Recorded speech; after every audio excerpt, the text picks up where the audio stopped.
Now we are going to look at a couple of Leibniz rules which help us to use substitution in our proofs.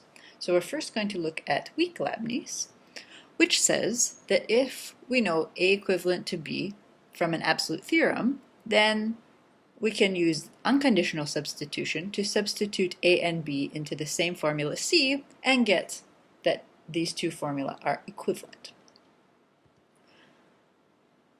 The proof of this is done by induction on the complexity of the formula C. So since we're trying to prove this is equivalent, we can look at C and look at its complexity and use induction to prove that, knowing that A equivalent to B is an absolute theorem.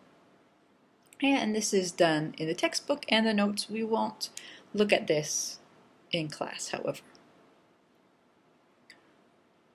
Sometimes weak Leibniz is also called weak Leibniz with unconditional substitution. So the idea here, if you recall from our last class where we defined substitution, here we don't have to worry about capturing any variables. And so no matter what C is, if P, wherever P occurs in there, we just simply replace P by A and P by B without any concern for what the formulas of A and B are. Okay, so the key thing here is that we need to have A equivalent to B as an absolute theorem. So this is the only time we can use unconditional substitution, is if A equivalent to B is an absolute theorem, as opposed to a hypothesis. So let's look at an example. So suppose we want to prove this absolute theorem, that for all x equal to y implies r, and q is equivalent to for all x, not x equal to y or r, and q. So looking at this formula here, can you see what's different, right? If we're trying to apply Leibniz, again, we're looking at what's the same and what's different. So notice that this formula here and this formula here are the only parts that are different, but you will notice that we know that these are equivalent because of an absolute theorem. Simply, the implication rule tells us that they're equivalent. So, to prove this, simply, we will apply weak Leibniz. So we know that they're equivalent simply because where we're doing the substitution in each of the cases is an absolute theorem. So we simply state that x equal to y implies r is equivalent to not x equal to y or r using the implication rule.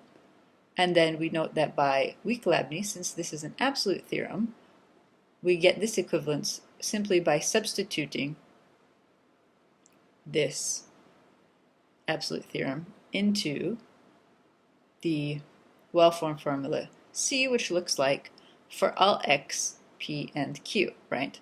The for all x and the and q are the same among the two sides of the equivalence, and p is where we apply this absolute theorem, where this equivalence occurs. Technically, we don't actually need to state P is fresh because in our formula, we have no string variable. So since P doesn't occur anywhere here, we already know P is fresh, but you can certainly state it to avoid, in any case, forgetting to write it when you actually need to. So getting into the habit of writing P fresh will be helpful. So this is simply an example of how to apply weak Leibniz to write a proof. So it's just like the rule of Leibniz before, we just have to be careful now that we have quantifiers, for example. So notice that x would get captured in here if we were looking at conditional substitution. But since we're looking at unconditional substitution, we don't have to worry about it. We can simply do the substitution. And this is because we know that what's equivalent is an absolute theorem. So it's not impacted by the quantifiers in that case. We do have a small corollary to weak Leibniz, which is a little bit stronger. So in this case, it could be that A equivalent to B isn't an absolute theorem, but it's a relative theorem. So if we know there are hypotheses which prove that A is equivalent to B, and moreover, none of the bound variables of C occur free in formula of gamma, right? So these are variables in C which could get captured. So if none of those occur free in the formula gamma, then not necessarily do we have to have A equivalent to B as an absolute theorem. It could be proven from gamma, and then we can use gamma to write the corresponding equivalence where we use unconditional substitution. Now this, you might recall this condition here, similar to the weak generalization assumption. So there's a connection there between weak Leibniz and weak generalization.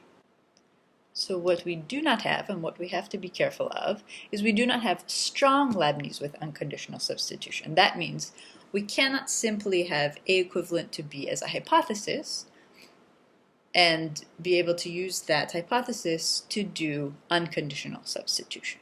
However, we will look at strong Leibniz with conditional substitution as a rule in the next video.